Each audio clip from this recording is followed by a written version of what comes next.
Today we're going to do a series of prompts that I call Memoir prompts.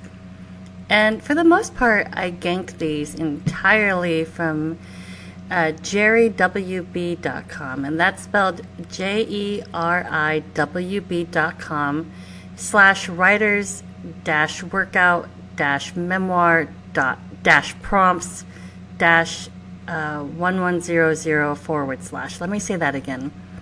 jerrywb.com/writers workout memoir prompts 1100 /.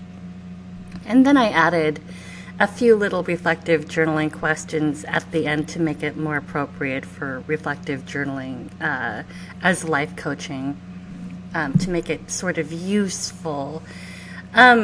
This is a good example of how doing this podcast will cause me to create new templates, because I wanted to do something a little bit different than what I have been doing, and none of the templates I already had created were particularly calling to me. And then I got inspired to create this one, and I'm excited to see that this podcast is going to contribute to my work in this template creating kind of way. So I'm going to go through the 52 memoir prompts. I'll try to keep it concise because time. And then I will do the wrap-up questions. One of my values when I talk about my life online is that I don't drag my family's dirty laundry too much into it, because I want to respect their privacy and their dignity, and show up well at Thanksgiving dinner and kind of avoid creating conflict. So be aware I'm going to be keeping some things under wraps out of respect for my family and loved ones. So question number 1 is, was there anything unusual or unique about your birth? Yes. First of all, I was apparently a bit premature. And second of all, I came out not breathing. Apparently, on the paperwork for my birth, there's a note that says, it was noted that the child was not breathing. I was born at a newly constructed medical center of some kind. I forget which place. And they didn't really know where their equipment was. And my dad, who was an ambulance driver at the time, went tearing out of the birthing room to find the equipment that they need and trucked it back inside the room. And eventually they got me going, but there was a lot of concern about how I would develop physically and mentally, and I believe I stayed in the NICU for a few weeks before I was able to come home. So apparently quite exciting, and I'm glad it worked out. And as far as I can tell, there have been no consequences in terms of how I developed. So I consider that a lovely sort of miracle. All right, number 2. What is your earliest memory? So I'm not sure how these two memories go chronologically, but I have a clear memory of sitting out on the sidewalk on a warm, sunny day in our little neighborhood in Alameda, California, and just playing. I think I was playing with chalk or with toys or something, and my mom came out and she had made these cubes of rainbow jello, and there were stripes of many colors, and I felt like that was such a treat. I felt so loved, and I was so happy to just be out, eating jello on the sidewalk and feeling free and like life was good. And the other thing I remember is, it must have been right before my 3rd birthday, because I was saying, Mom, we should get my birthday cake now. And she was saying, your birthday is about a week away. It's a little early to buy a birthday cake. And I said, no, I have an idea, and that is we can get the birthday cake now, and then we can keep it in the microwave so it stays good until then. And she told me that wasn't a good idea. Question number 3. What is your first memory about your siblings, parents, pets, toys, or house? That is a lot of questions in one question. Okay. My first memory about my siblings. I have an older brother named Jonathan, and he lived in Berkeley, and he had a different mom than I did. And I remember that there was a park across the street and really close to his house. And I remember going there with him to play.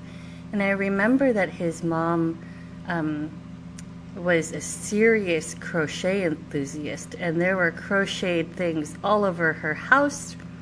And I remember that at the time my brother had a bunch of like balsa wood airplanes hanging all over his room. My first memory about my parents, oh gosh, okay. I remember my dad sitting in an easy chair drinking a glass of red wine in the evening. And this isn't the first memory I have of my mom, but it's kind of an exciting one, and it was when I was really young. I was sitting in front of the TV, just glued to the screen, and my mom comes running in into the foyer, which is just to the left of me, and I see that her skirt is on fire. And she's saying, Wendy, help me. And I still remember my thought process was like, is that fire fake? Is it real? What do I do about this? Do I get a glass of water? And eventually she just sat down and she wiggled her butt on the floor with great enthusiasm until the fire was out. Her stove in that house was a wood-burning stove, and she had been washing the dishes, and her seat had gotten a bit too close to the stove, and actual fire ensued. She was okay, and we kept that skirt around for quite some time as a charred, burned, flappy reminder of the fire incident. My first memory about pets, we had a fluffy black cat named Flower, and she had yellow eyes, and she loved my mom, and she was terrified of me, so she would hide behind the fridge whenever I was around. And I believe I remember a story about her, which is that although she didn't want to have anything to do with me, she was quite aggressive toward dogs and would actually run down the street chasing them, which I think is absolutely great. She died when I was 13, so I believe she was 18. She ate a frog, and it didn't agree with her. So we were living in a different house, and I was old enough that she liked me somewhat. And she died between the hillside and our fence, and I went back there with her, and I brought a foil pie plate, and I had filled it with water, and I petted her, and she purred, and I dripped water in droplets into her mouth.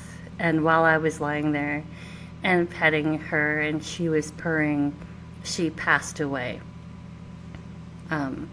which is to me a really special moment, and I felt like it was so good that I was there to be with her. All right, having said that, let's move on to toys. I had this little plastic driving wheel, and it had the driving dashboard, and it had a red and yellow steering wheel, and it had a little gear shift and knobs and pointers that you could turn around, and was very satisfying. Like, you could push the horn and it was squishy and it made a noise, and when you twisted the knobs, they made good clicks. Like, you could feel the pressure changing and hear the clack. I played with that a bunch. My first memory of my house, one of the first memories I ever one of the first memories that I have is that the bathroom had a door in it that led outside to the laundry room. And one day, as small children do, I was standing right in front of the doorway. I must have been almost nose close to this door when my mom unsuspectingly came up the door up the steps, opened the door casually, and somehow caught my big toe in such a way that the nail was ripped immediately off. And I remember just staring down at my bloody toe in shock, and the redness of the blood, and how weird it was that it was welling up. And I don't know what happened after that. That's faded, and I assume my mom just took care of it. But that is one of the first memories of my house, is that door and that toe. Question number 4 is, what is your happiest childhood memory and what is your saddest? Oh, well, I remember that when I was little, let's say, for the sake of the story, let's say I was around 8. And my mom and I road tripped to Arizona to visit my grandma and the rest of the family at her house in Yarnell, Arizona. And while we were there, I would play in this playground, but the playground led to this natural park, and there were huge boulders, and I would just climb up and around and in them. I mean, they seemed massive to me. They seemed like they were the size of houses, and it was like being in the land of the dinosaurs and being one with nature. And then if you climbed really ambitiously high, you would get to this plateau above, and it was full of cacti and interesting rocks, and you could go far.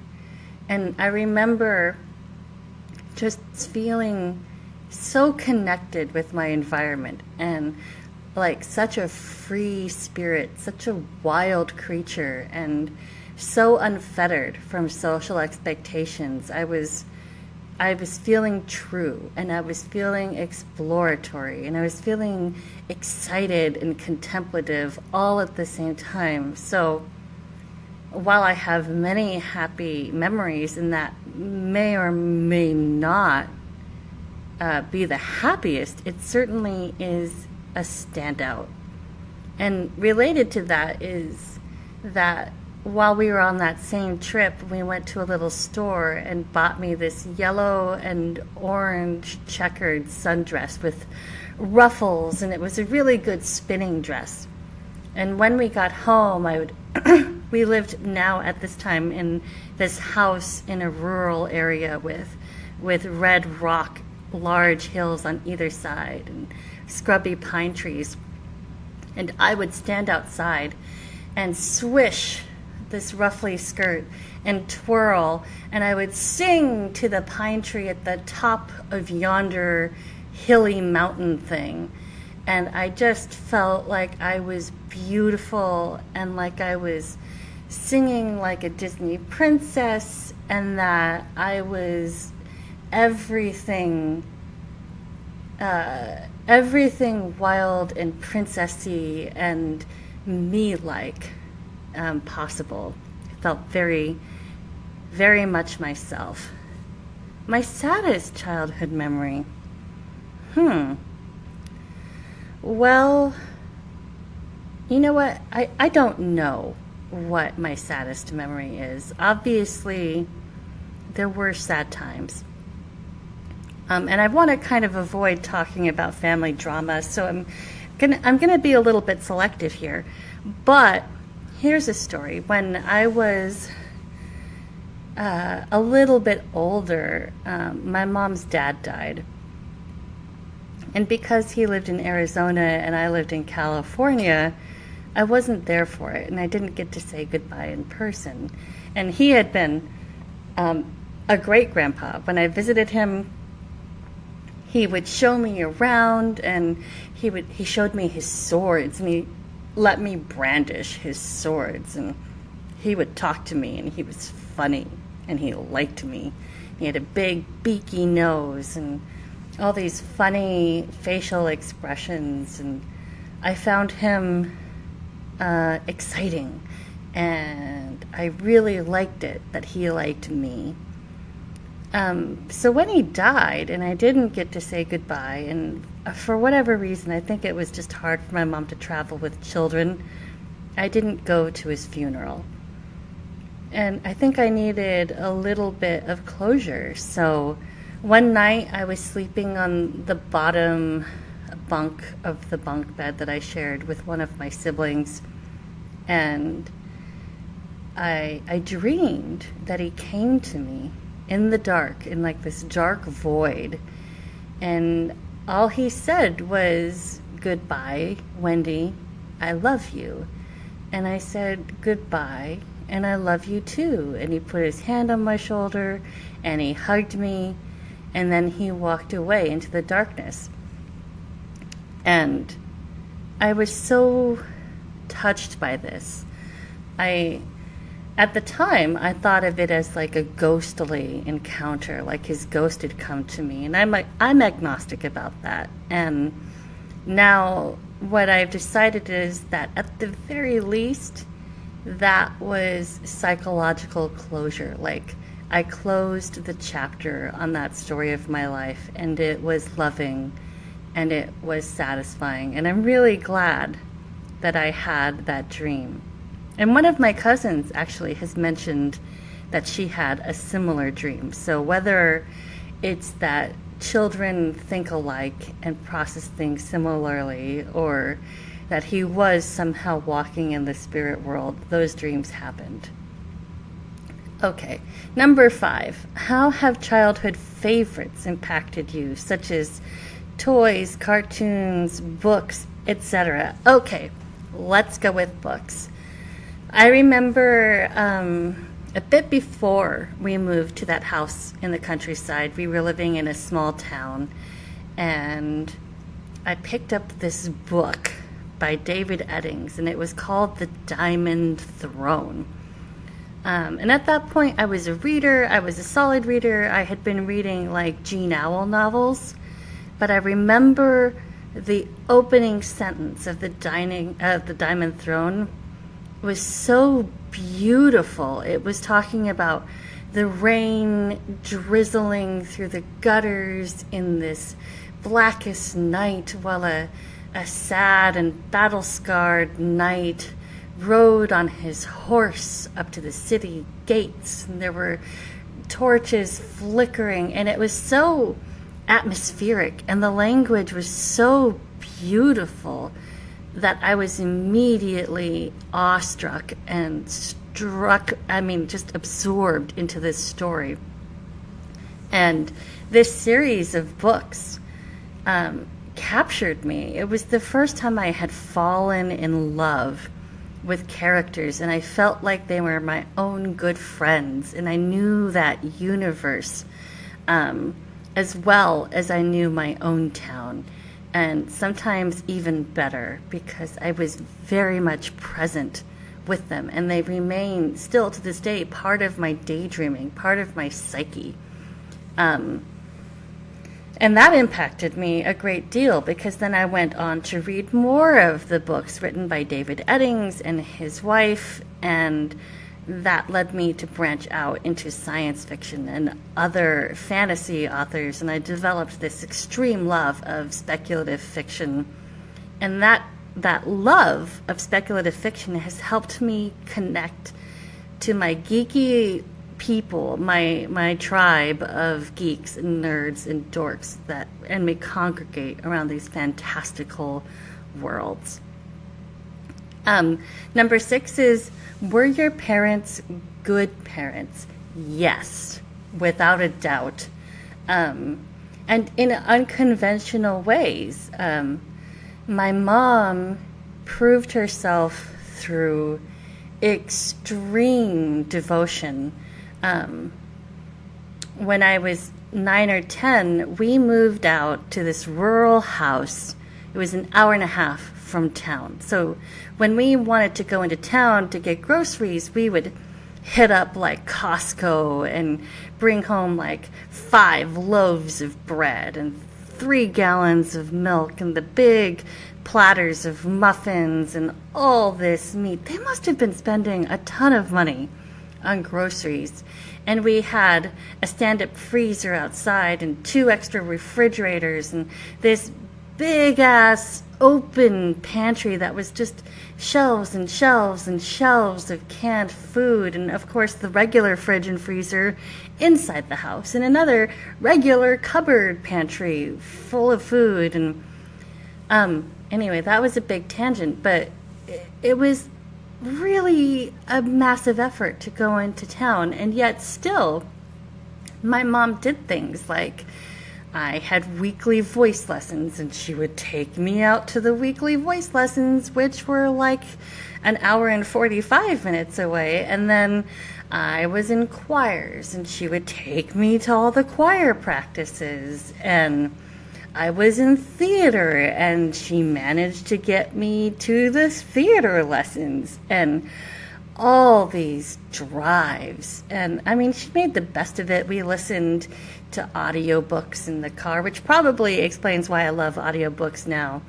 And she just took care. She supported my interests. She helped me grow resilience. She gave me exposure to gardening and chickens and natural environments. And she let me be a wild, unfettered child in ways that were so primal that I feel it was an extraordinary gift, like hiking alone and finding strange toads and exploring jungles of manzanita shrubs and walking down the dirt road and seeing the gully where the creek was and petting the neighbors' horses and all these amazing things.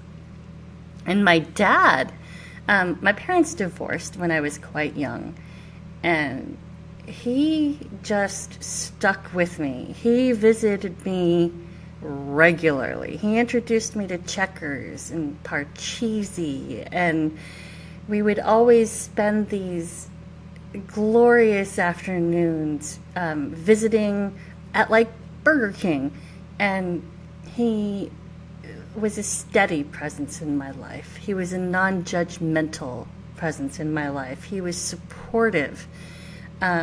He was warm, and I knew I was always going to see him in a couple of weeks, and that he'd be there for me, and he'd listen, and he'd be fun.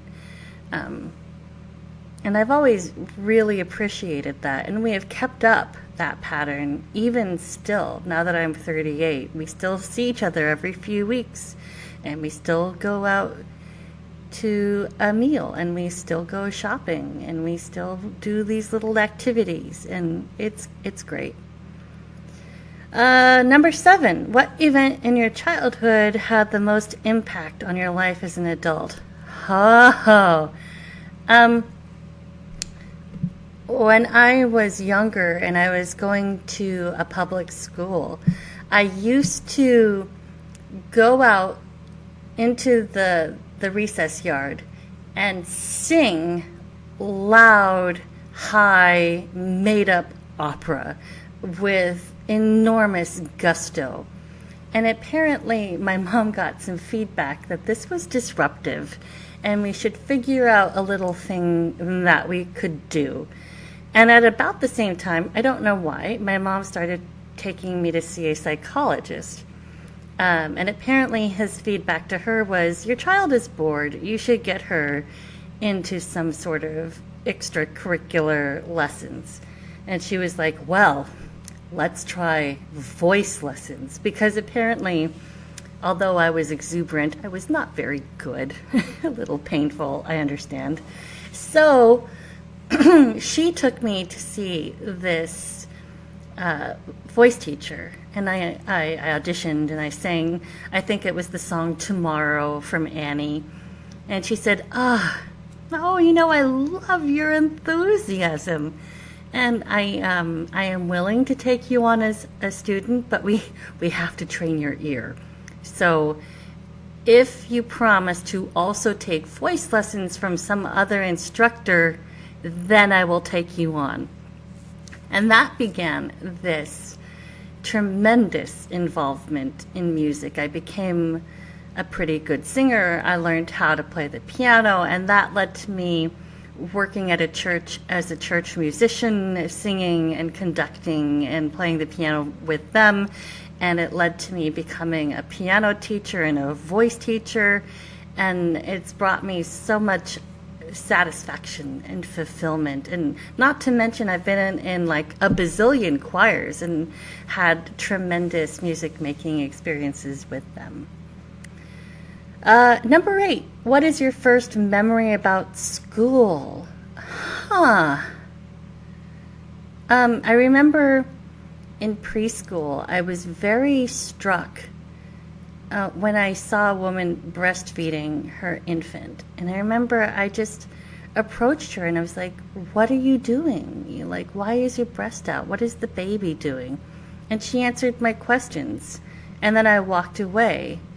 And apparently that was not okay, because I was shortly thereafter kicked out of preschool for being too aggressive. So there you have it. I got kicked out of preschool. I don't know why she thought it was aggressive. I thought they were good questions, and I was genuinely curious. The next question is, was learning to read and write a struggle for you? Okay, so apparently when I was 3, my mom had this pack of reading flashcards, and she tried it with me, and I read all the words in a single go, and she was amazed and impressed and excited, and I never did it again. Just, nope, won't do it. And then when I was in, it must have been 1st grade, the teacher asked me to read a title out of our textbook as we were all gathered around the reading table. And I remember staring at it and having no idea what it said. And a little girl next to me said, Ken and the Fish. And I was so embarrassed. And I went home and I said, Mom, I don't know how to read, and everybody else knows how to read. And she is so wise. She knew what I was capable of. She knew where I was. She said, oh, I see. That is a problem. I'll tell you what. Why don't you take this book? And she handed me a chapter book of some kind. And she said, go lie down on your bed and figure out how to read. And I went into my room and I bent myself to the task of learning how to read, and I read the book, because clearly I already knew how to read. I just didn't have the confidence. And soon after that, I was reading full-on novels. So aside from that one little hitch, that one little day, reading and writing came naturally to me. Number 10, who was your favorite teacher? I'm going to jump ahead in time now to my stint in community college. This links to the music thing. That was so formative. My favorite teacher was a guy named Jim Heiner, who was this incredibly funny and caring and mentoring choral teacher and music teacher and theory teacher and all the things. And I was obsessed with him. I wanted his approval, and I I just would have done anything for that man, and I still love him. And he has a legacy of hundreds or possibly thousands of students who feel the same way. Number 11, what was your favorite subject in school? Reading and writing, duh. Spelling, yeah. Number 12, did you participate in any extracurricular activities? Mostly music, choir, chorus, piano, singing, etc. What clique did you belong to? I had no friends. Number 14, what do you wish you would have learned more about in school? I wish I had had a better attitude about math, and that I gave myself a chance to become proficient in it, and that I had thought it was more fun instead of putting up this tremendous mental block, which I'm totally smart enough to be good at math, and someday I really need to get around to just becoming more proficient in it. What schoolmate had the most impact on your life? In what way? I don't know. I don't have an answer to that one, so I'm just going to move on. Number 16, who was your first best friend, and how did they influence your life? So there was a girl that I connected with in the first grade, and her name was Jennifer, and she was blonde. And I remember one day I was trying to cross one of these floppy wiggly bridges on the playground, and I was having trouble getting across, and I was on my hands and knees, and I was about to slip off when there she was with her hand extended out, and she pulled me up onto the platform, and from there this little kind of playmate sort of friendship was born. But because I was actually a social pariah in my class, because I was just so weird, she would say things like, "Don't tell anybody that we're friends." And that, the influence she had on my life was that we were friends, and it had to be a secret because I was embarrassing. And that was damaging. Number 17, what did you learn about yourself in high school? Well, okay. I graduated from high school level activities when I was 14. So the time in my life when I was 14 through 18, I spent at a community college, and that was essentially my high school. And what I learned about myself was that I liked to eat my French fries with mayonnaise and pepper, and that I really liked getting to know other weird, nerdy, geeky people who played Magic the Gathering and Dungeons and Dragons, and I learned that I was competitive and that I cared about being at the top, and that my piano proficiency was a real edge in my abilities. Number 18, what was the first moment you felt truly grown up or independent? Well,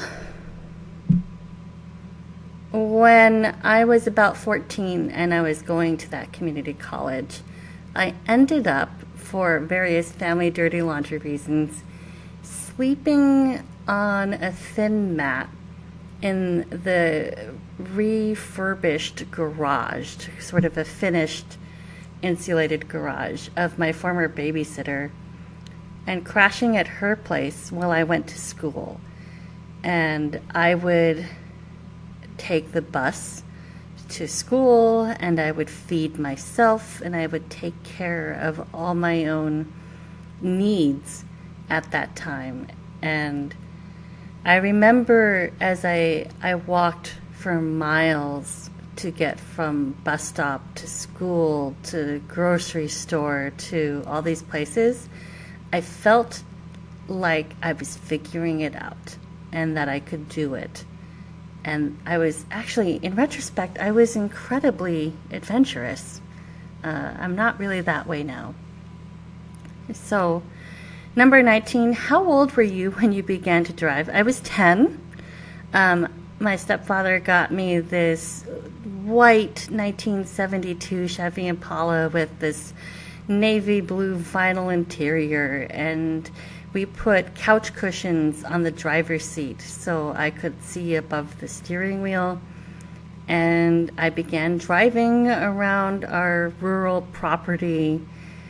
And then when I was 16, I took my driver's exam and I failed. I was so embarrassed that I didn't go back for another driving exam until I was 27.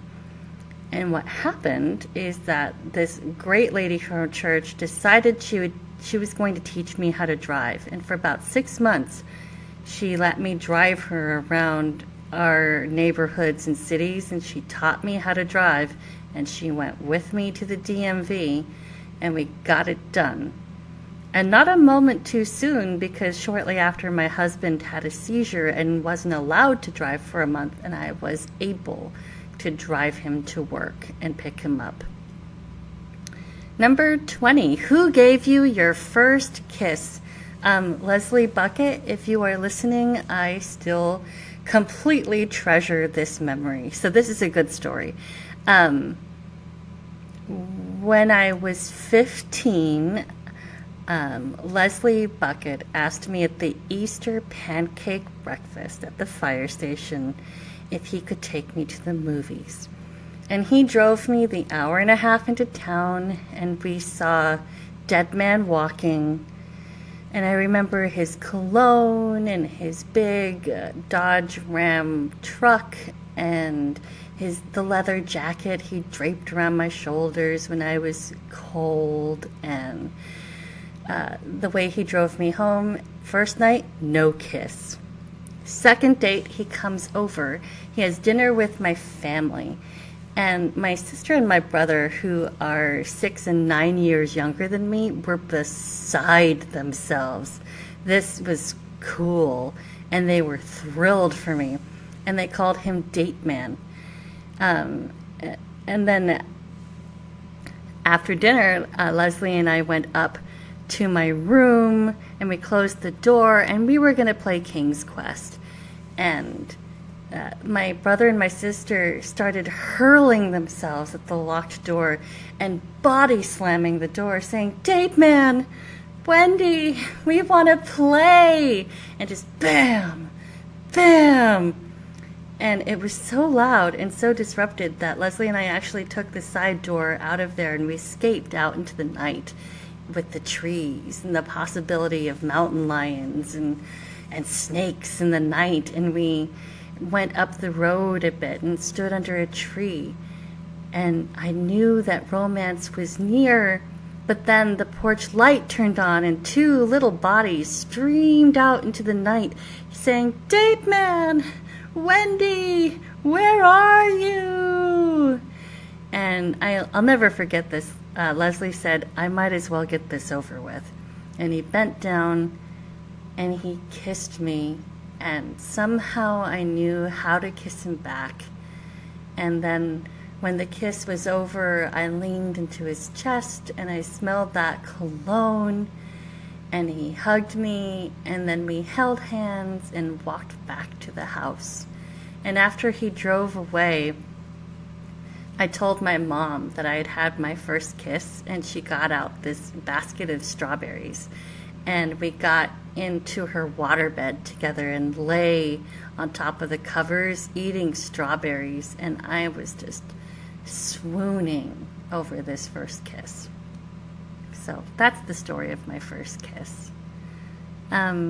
Who was your first love? My first love. There are a few candidates for this, and it's hard to know when being completely infatuated with someone and wanting them to love you turns into kind of a true love, as in caring for somebody. So the person I said I love you to first was not, in fact, my first love. And amazingly, the first person I ever truly loved is the man I ended up marrying, Aaron. He was my best friend for years before we began dating. And when we first kissed, it kind of sealed the deal. And that began a partnership that has lasted for so many years. I believe we're about to hit, in a few days now, our 18th anniversary. And I loved him then, and I love him now. Number 22. What is your best memory as a teenager with your friends? Oh, when I was a teenager and I was going to community college, I was involved in the jazz choir. And jazz choir was like a group of 8 people, and we sang into microphones, and we sang in harmony, and we sang these great arrangements. And then there were 2 jazz choirs, each with their own group of like 5 to 8, and there was a jazz band. And at the end of every semester, we would put on a concert, and it was very exciting, and we would dress up, and there would be this massive audience, and we'd get to sing solos. So I would sing things like Chain of Fools, R.I.P. Aretha, to this audience with the live band backing me up, and perhaps backup singers. And these jazz singers and I, we ran close, and we spent tons of time to each other. And what I loved was in the evening after the concert was over, we would go over to Jim Heiner's house, because that teacher directed the jazz choirs, and we would put on the video from our evening, and we would watch our performance, and we would swoon over all we had accomplished, and we'd all still be dressed up, and my mascara would be smudged, and maybe they'd pass out a little bit of alcohol, and maybe I'd still feel all glamorous and pretty, and I'd be snuggling with the attractive guys, and that was great. Number 23, what was the best party you went to when you were a teenager? I just answered that, so let's move on. Number 24, what was your first job? So when I was 16, my voice teacher wanted an assistant to help her get organized, to help her sort, to help her file, to just kind of get her shit together. And she wanted someone to do the grunt work.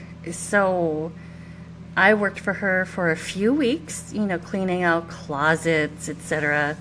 And we'd just kind of hang out and get the stuff done. And question number 5 is, how much was your first paycheck and what did you do with it? She paid me by taking me to Nordstrom and buying me this beautiful sea green velvet dress that was kind of like business formal, and it came with a matching jacket, and I looked fabulous in it, and I wore it forever. Number 26, what moment in your life have you felt most loved? I cannot tell you.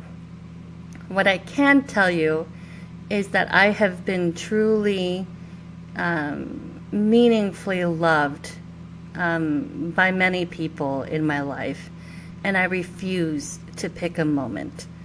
But I will say my love language is coffee. So anytime someone brings me coffee, that is a moment for me. 27, which one of your parents are you most like? I am like both of them, man. I am like an even split. I have so much of my mom in me.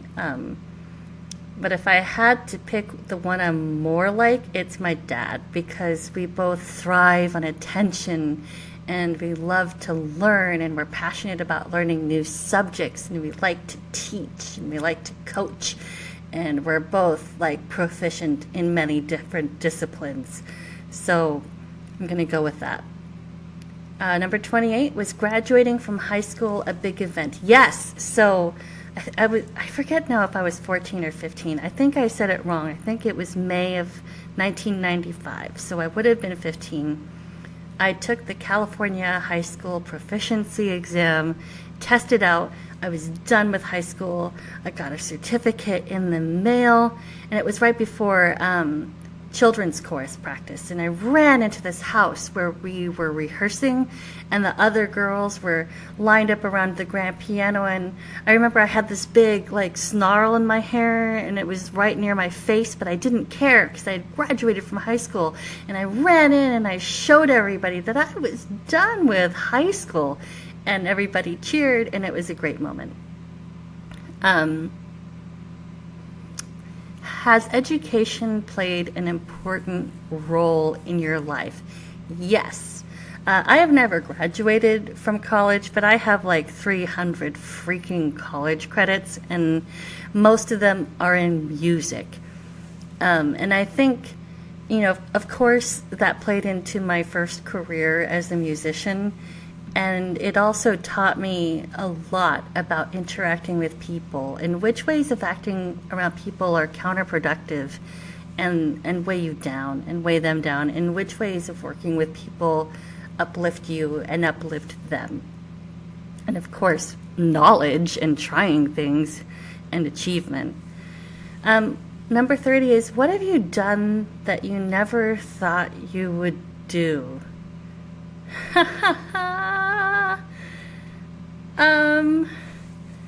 Gosh, I think becoming a mother, because when I was growing up, having a biological child is what I mean, because when I was growing up, I imagined that I was going to be a beautiful single woman, and I would live in a one-room cottage with bookshelves lining the walls, and I would adopt a 10-year-old little girl, and we would go out canoeing on the lake, and we'd eat beef jerky. And the cottage would be in the Tudor style with those, big brown beams and the cream-colored walls. And that is not what happened. I ended up getting married. And then I ended up having my son, like through real life pregnancy. And he's not a girl, he's a boy. And it's been tremendous. And although I didn't think I would do it, I sure did. And number 31, what is the greatest challenge of your life so far? Getting over self-loathing. I grew up feeling mostly ostracized. I do come from a background of domestic abuse and violence. I went through periods of extreme poverty. I was often accused of being a thief, although I wasn't. And music is a very competitive sport, and there was a definite hierarchy. So, and people would just jockey with each other, and that was tough. And I did a lot of performing, and it was important to me to be glamorous and thin and to fit into these sexy little dresses and to be the best, the most charismatic. And I wasn't. I was, a regular person who loved to sing, and I was trying to pry myself into these categories that had a lot of friction for me. And I've been a victim of sexual assault more than once. And this all combined into feeling like I was a lying, sneaky, fraudulent, unworthy, lackluster person. And I became incredibly depressed to be me. And over the last 10 years or so, I have been compulsively reading self-help and getting coaching and speaking with lay ministers and doing my own achievements on my own terms and working out what I like and how I work and what I can offer and who I am and why am I good and how can I speak to myself and kind of making my internal dialogue more healthy, which was, it felt like an impossibility. I was like, no, like how can you turn off this decisive, mean little voice? It must be true. I mean, it must be true that you're awful. And what amazes me is that I stuck with it because I don't have like virtuous discipline. I don't have that Protestant work ethic, but somehow I kept going. It was interesting enough. There was a kernel there that resonated with me. And now, especially with the help of psychiatric medication and the help of my friends and the help of my mentors and these books and the coaching, I actually like myself. And I know I'm flawed, but I also know that the good outweighs the bad. And that has been the big challenge of my life. What do you wish you had done differently in your life? Well, the standard answer is nothing, because going through all those challenges turned me into who I am today, and where I am today is great. And I am who I am because of the experiences I've been through. If I could change one thing, I would have kept up my walking habit and stayed strong in my body instead of couch potatoing it up so much that now my back hurts all the time and my neck hurts and I'm not very strong at all. And things like hiking are a goal of mine and not a current reality. And if I haven't gotten into the convenience of driving or being driven everywhere, I might have stayed more mobile and stronger and have better endurance now. Number 33, who do you wish you could see again? Oh, I have lost a number of dear people, and many of them very close to me, and some very recent. But the face that's coming to me now is the face of my cousin Cheryl, who died when she was about my age. And she got lymphoma. She drove herself to the hospital and they checked her in and she had lymphoma and she was weak and she was getting dialysis. And I went to visit her with my mom, and I remember, although she couldn't talk, she still had her sense of humor and she had bright eyes, and she actually ended up fighting off the lymphoma. And on Mother's Day, she was up and around and she made crafts with her mom at the hospital, and then she died of a blood infection. And I miss her. She loved astronomy and she liked to clog dance and she liked to write, and she was kind and she was smart and she was loving, and we used to send each other stories in the mail that the other one would work on, and we would trade them. And yeah, I miss her. I wish she hadn't gotten lymphoma, and I wish she hadn't gotten the blood infection that eventually killed her. So, number 34, who was the lost love of your life? Christian from music school, I still think about you. Christian was this curly-haired, acerbic, witty, introverted guy. And we had a connection. We would talk to each other for hours. He was funny. We had rapport. And I used to tell him, "You like me?" And he'd say, "No, I don't." And then when I left music school and I was living again in California, this letter came. And it was handwritten in beautiful cursive. And it said, "You're right. I did like you. I'd like to try. I'm sorry I denied it."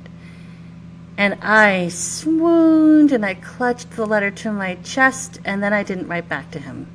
Although I rehearsed what I would say and how I would gladly accept his advances, I never picked up pen and paper.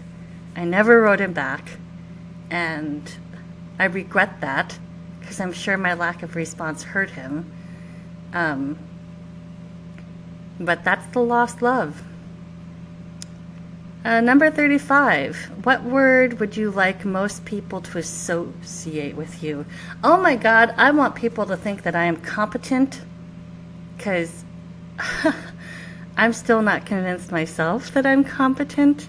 And I'm sure I've got a reputation for being kind or flighty or creative or introverted or always asleep.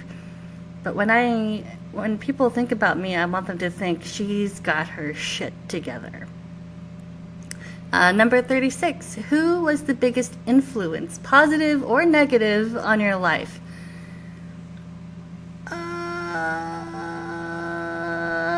I'm going to say church. When I was 3 or 4, I started going to the Unitarian Universalist Church in Livermore. And I kept going there nearly weekly until last year. And that community taught me that I was accepted, taught me that it was okay to fail and try again, taught me my values, that every person has worth and dignity, and that everything is connected, and that we should be kind to each other and exercise the democratic process, and on and on and on and on. And what's amazing is that the next question is, how were your belief systems formed in terms of religion, politics, or family? Religion, clearly the UU Church. Politics, my mom. And family, I formed my opinions about family by thinking about what went right and what went wrong in my upbringing, and trying to keep the good stuff and trying to fix or avoid the stuff that didn't work as well. Number 38. What is great about your life right now? Everything. I've got romantic partners who I would not want to do without. I've got this amazing, developmentally appropriate, kind, collaborative, playful son.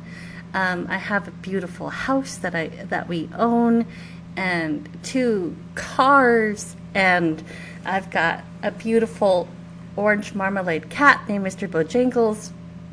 There are people who come to my house and clean it for me. Car services exist, so I don't have to drive to the places that the drive freaks me out. I have a capsule wardrobe that works for me. I know my processes. I love my work. I'm learning every day, and I feel loved, and I'm close to my parents and my siblings, and this is awesome. I'm in a great place. I am truly happy. Number 39, what could be better about your life? I could be stronger and more mobile. I could have less heartburn. And I would prefer it if I didn't have obstructive sleep apnea and bipolar 2 disorder. Number 40, to what degree has technology shaped your life in the past 10 years? Oh, smartphone addiction and Facebook addiction and losing tons of time to binge watching episodes of shows online and losing a lot of productive time, but also sort of learning about culture and how it's evolving.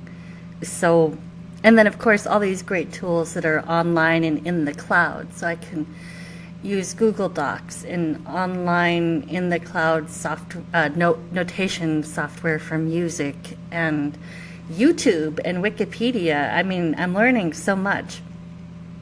Number 41.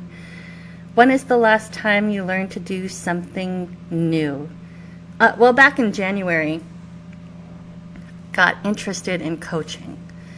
And I began to learn about coaching and what are the techniques and how does it work and how do you do it and what are the motivations for doing it and how do you do it well.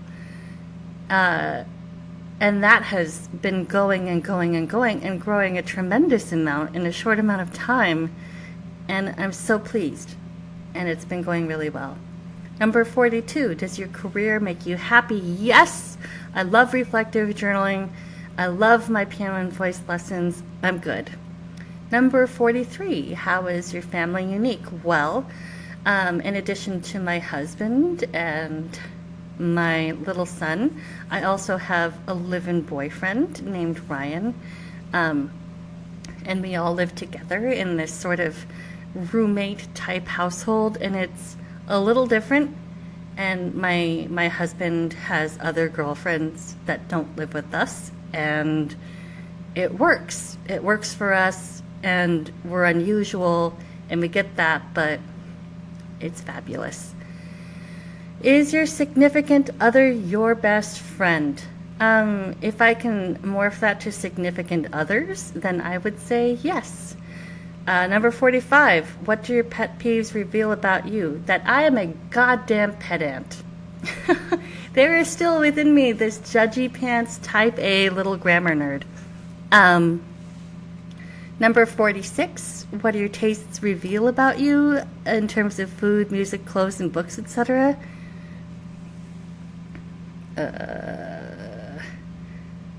That I'm a nerd? Yeah. I'm a nerd. That's what they reveal about me. 47, how many life goals have you attained? Good career, lovely marriage, baby, house, car, certificate of achievement. I'm a certified music leader for the UU denomination. I had a novella published called Fairies versus Zombies, or is it Zombies versus Fairies? I think it's Fairies versus Zombies. Stuff like that. Number 48, what regrets do you have? I regret it that I spent a lot of time competing with other girls and women instead of being their ally. I think I missed a lot of rich experiences because I did that, and I'm really glad that all people of many genders are a vibrant part of my life now, and I'm not just trying to be one of the guys, and just be all about, getting laid. Let's see. What do you think the future holds for you? We're at question 49, by the way, now, so there are 52 prompts, and then we'll do the wrap-up questions.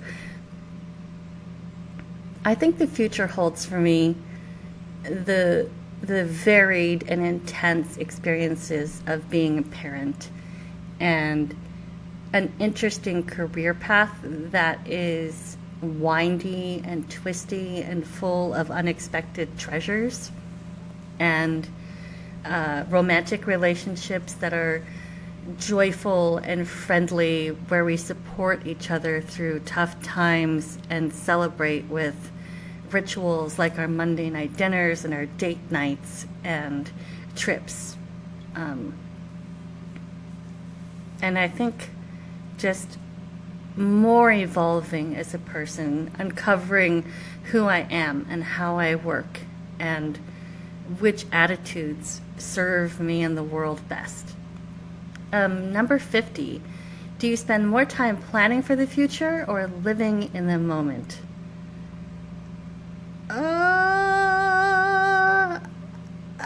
Okay, so I spend time every morning planning for the future. In that I do my hour-long think, and I'm kind of thinking about things I want to do next. But I'd say I live more in the moment because I'm so deep into the work of making reflective journaling happen and training and reading and creating and being with my family that I actually am living in the moment, believe it or not. Number 51, what will your retirement be like? Well, number one, I don't think I'm going to retire. Not if I'm doing this, because I love this. And I can't think of a way to spend my time that is going to be more rewarding. However, I plan to build in a great deal of time for going on like those 6-month-long cruises and traveling the world, for things like backpacking, those big old trails. That's something I want to do with my husband when he's retired. And I want to grow a massive garden, and I just want to experience nature and the world and spend time with the people I love. And I want to do some philanthropy. Like, once I've got a lot of money, I want to go give the monies to the nonprofits that I think could use them the most. And finally, number 52, what will your obituary say about you? I hope that people will say that I encourage them to be their best self, and that I was their loving support, and that I made their lives better, and that because of my mentoring and coaching people, there was a ripple effect into the world that changed our society for the better. Okay, wrap-up questions. Having done all this, which broad themes do you see emerging? I see a pattern of increasing healthiness in my relationships, driven by both the people I surrounded myself with and my own evolving patterns of behavior as I got natural life consequences for behaving in the ways I was, and tweaking and iterating. Do I see any more patterns? I see a pattern of defiantly choosing my path and letting digressions into mainstream pressures teach me that it didn't work for me, and that I wanted to be different, and that I could be different without hurting anybody, and in fact by being beneficial, by being a role model for someone who is self-integrated and knows who she is and is doing what is right for her and her community. And which behaviors and characteristics are you proud of? I'm proud of my resilience. I'm proud of my willingness to learn. I'm proud of my loyalty. And I'm proud of my creativity and kindness. Which behaviors and characteristics can you edit out of your processes to steer your life in a way that lines up better with your values? I would say that I need to be more accepting of the periods when I'm resting, when I'm lying fallow, when the ideas and energy have dried up, and I need to soak up sleep and television and beach novels and just rest and let go instead of pushing forwards. And I would say I need to seek out new and novel experiences and new to me cultures in areas of the world, so I can broaden my view of what is possible and what is beautiful and what is ethical and what is a good way to live and what other options are out there. And finally, how do you want to die? I want to die feeling tremendously satisfied with my contribution and feel like I have had a rich and abundant series of experiences and a network of loving and beautiful and meaningful experiences and relationships is what I mean. A network of relationships. And I want to die having said loving goodbyes to all those I love, and I just want to slip away without knowing that I'm about to die, without having this dread, just being in right relationship, being content, and going to sleep. Thank you for listening to this episode of the Reflective Journaling Podcast. If you're interested in knowing more about reflective journaling is like, you can visit the website, which is at reflectivejournaling.net, and you can look up our Facebook community as Reflective Journaling Community on Facebook. And this podcast is a pay what you want resource, and you can throw money at me at my PayPal link on reflectivejournaling.net. Thank you for listening, and I'll catch you next time.